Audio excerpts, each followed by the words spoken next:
በሉቃስ ወንጌል ምዕራፍ 1 ከቁጥር 41 እንደተጠቀሰው ኤልሳቤጥ መንፈስ ቅዱስ ሲመላባት ማርያም ወደ እርሷ ቤት እንደመጣች ባየች ጊዜ ምን አለች?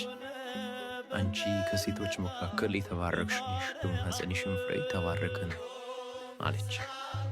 ከዛ ቀጥላ የጌታዬ እናት ወደ እኔ ትመጣ ዘንድ እንዴት ይሆንልኛል አለች። ይህ የሚያሳየው መንፈስ ቅዱስ የመላበት ሰው ማርያም በተመለከተ ትሕትናው በዝቶ አንቺ ወደ እኔ ትመጪ ዘንድ እንዴት ይሆንልኛል እንደሚል። ከዚህ በተረፈ ማርያም በተመለከተ ክፉ ቃል የሚናገር ማንም ቢሆን መንፈስ ቅዱስ ሳይሆን ርኩስ መንፈስ የመላበት እንደሆነ መጽሐፍ ቅዱስ ማስረጃ ነው ማለት ነው።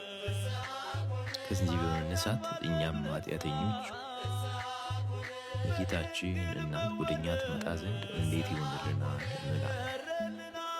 የበረከቷን የጸሎቷን ፍሬ ያሳትፍ።